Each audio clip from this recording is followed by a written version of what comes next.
balik lagi di Podcasual.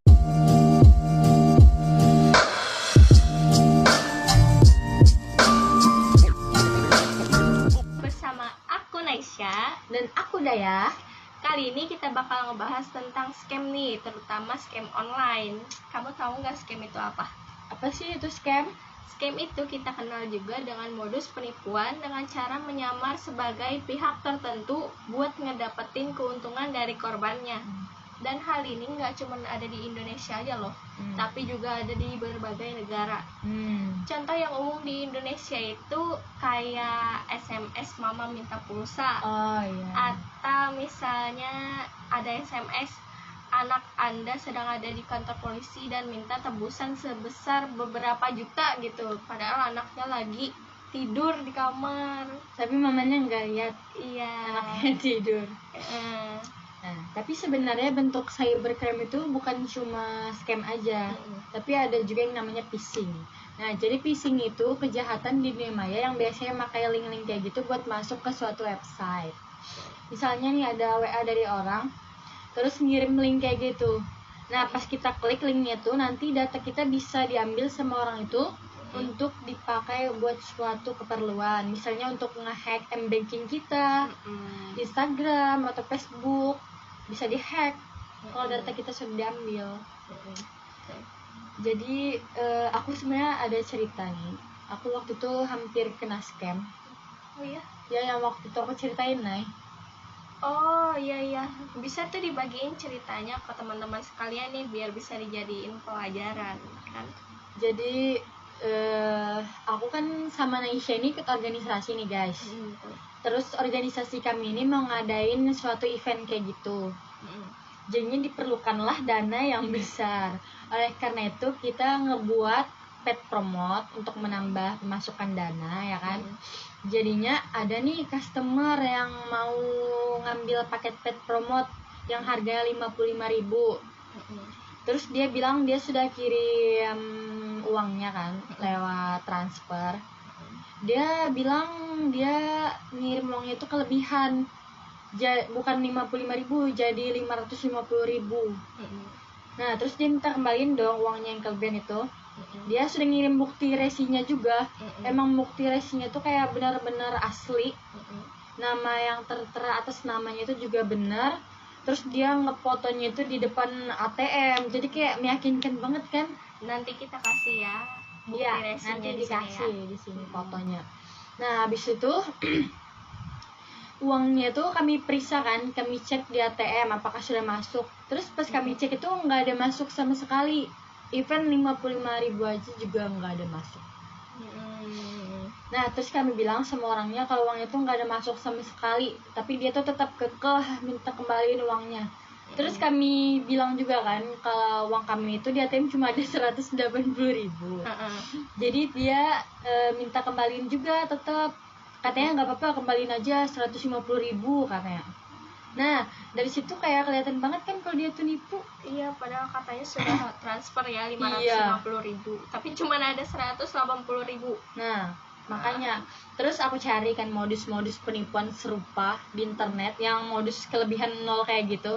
Aku cari terus aku screenshot, terus aku kirim tuh ke si penipu. Kami cari juga kontaknya dia di Get Contact. Dan ternyata emang bener kalau nomornya tuh nomor penipu. Ternyata emang bukan cuma aku aja ya korban pertama, mungkin ada juga korban-korban lainnya ya yang sudah pernah ketipu mungkin. Terus pas kami kirim semua itu sama dia, jadinya dia blok deh nomor kami. Nah, makanya itu buat menghindari scam dan phishing, presiden kita baru-baru ini ngeluncurin program literasi digital di Indonesia supaya masyarakatnya tahu tentang berbagai macam modus-modus penipuan yang kayak gitu. Jadi nggak mudah tertipu ya. Kayak si Dayah tadi kan dia sudah banyak belajar dari Alhamdulillah. Twitter kan ya, sudah tahu. Nah, jadi emang literasi digital itu penting banget nih guys. Karena kan kita ini sekarang sudah serba digital ya, Nay. Tuh. Jadinya mau nggak mau pasti data kita tuh sudah tersimpan di HP dan bisa dengan mudah diretas oleh orang-orang yang tidak bertanggung jawab. untuk kepentingan tertentu. Betul banget. Nah, jadi kita juga punya tips-tips nih buat kalian menghindari scam, phishing, atau modus penipuan online lainnya. Yang pertama apa nih tipsnya? Jangan mengklik apapun di pesan SMS. Misalnya ada yang ngasih link, baik itu keluarga, saudara, kerabat, atau apapun, siapapun yang ngasih link yang nggak jelas asalnya dari mana, jangan pernah diklik. Nah, jangan mudah percaya ya guys, intinya. Yang kedua yaitu jangan mengklik tautan di pesan email yang mencurigakan. Jadi kalau ada pesan email masuk terus ngasih link, jangan kalian dengan mudah itu pencet linknya. Walaupun dia mengatasnamakan instansi yang sudah terkenal ya. Iya, jadi walaupun instansinya sudah terkenal, kita sudah tahu ya kan, jangan percaya juga. Harus dilihat dulu benar-benar. Yang ketiga yaitu waspada setiap menerima pesan dari orang yang tidak dikenal. Orang yang kita kenal aja bisa nipu ya kan, apalagi orang yang nggak dikenal.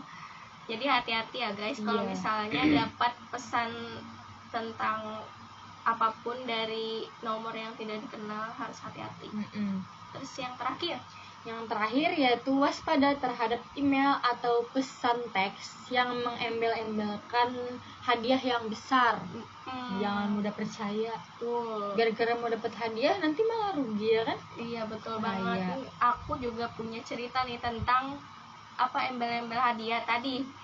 Jadi pas bulan puasa kemarin, temen aku baru aja kena scam yang mengatasnamakan Shopee.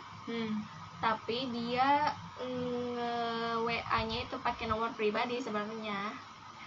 Jadi dia ditawarin hadiah, terus katanya kalau mau ngambil harus ngisi Shopee Pay dulu sebesar 300.000 dan dimintain kode OTP juga. Terus dia mau ngisi yang 300.000 itu? Iya, diisinya. Kode OTP-nya juga dikasih dia. Entah karena faktor lapar atau gimana ya. Jadi bulan puasa. Iya, dia ngiyain aja semuanya. Terus akhirnya akunnya itu kena hack. Dan hilanglah uang 300.000 tadi. Oh my god. Dan uang tadi itu katanya dipakai buat beli pulsa di Shopee. Iya. Untungnya nih, sebelum ketipu lebih jauh lagi, ada owner dari salah satu toko di Shopee yang tadi dibeli sama si penipu yang ngasih tahu ke temenku kalau misalnya dia kena tipu. Kalau misalnya nggak tepat waktu si orang baik ini, dia bakalan kena tagihan 4 juta dari Shopee Pay Later.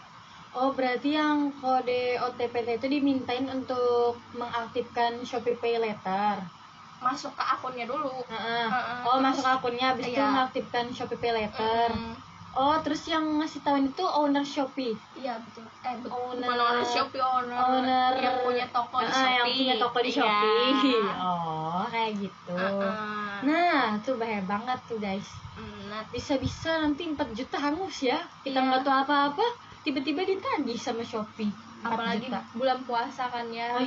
Orang pada libur mungkin, jadi nggak ada pemasukan kan. Harusnya mah bulan puasa kita banyakin mencari berkah ya. Betul, dia malah cari dosa ya guys. Nah, itu tadi contoh dari pentingnya menjaga kode OTP guys. Mau yang minta itu keluarga atau sahabat dekat kalian, kalau misalnya udah ada niatan jahat, pasti ya mereka nipu guys. Ya mungkin segitu aja dulu ya podcast dari kami. Semoga apa yang kami sampaikan dapat bermanfaat untuk kalian semua. Amin. Akhir kata aku Daya dan aku Naisha. See you in the next time.